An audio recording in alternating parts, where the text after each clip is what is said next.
Hello दोस्तों, मैं हाजिर हूँ आपके बीच एक और नई कहानी के साथ। एक जंगल में एक गीदड़ रहता था। वह बड़ा ही कंजूस था।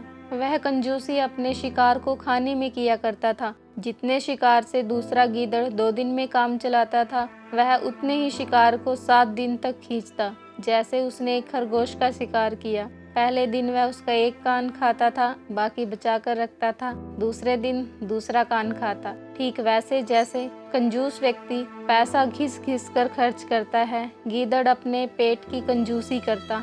इस चक्कर में वह भूखा रह जाता, इसलिए दुर्बल भी हो गया था।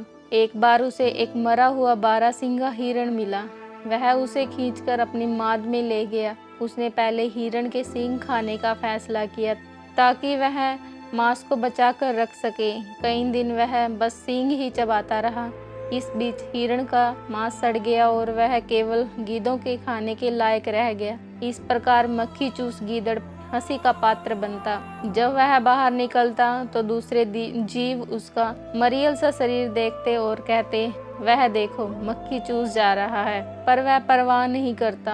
कंजूसों में यह आदत होती है कि कंजूसों की अपने घर में खिल्ली उड़ती है, पर वह इसे अनसुना कर देते हैं। उसी वन में एक शिकारी शिकार की तलाश में आया। उसने एक सूअर को देखा और निशाना लगाकर तीर छोड़ा। तीर जंगली सूअर की कमर को बांधता हुआ शरीर में घुसा। क्रोधित सूअर शिकारी की ओर दौड़ा और उसने खच से अपने नुकीले दांत शिकारी के पेट में घोंप दिए। शिकारी और शिकार दोनों मर गए। तभी वह मक्खी चूस गीदड़ आया। वह खुशी से उछल पड़ा। शिकारी व सूअर के मांस को कम से कम 2 महीने चलाना है, वह बोला। रोज थोड़ा थोड़ा खाऊंगा। उसने हिसाब लगाया। तभी उसकी नज़र पास ही पड़े एक धनुष पर पड़ी। उसने धनुष को सूंघा।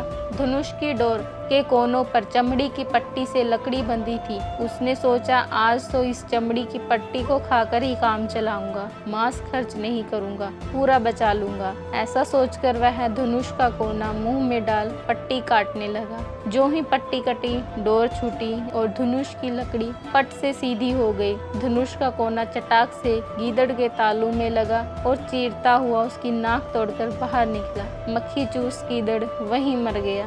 दोस्तों, अधिक कंजूसी का परिणाम अच्छा नहीं होता। धन्यवाद।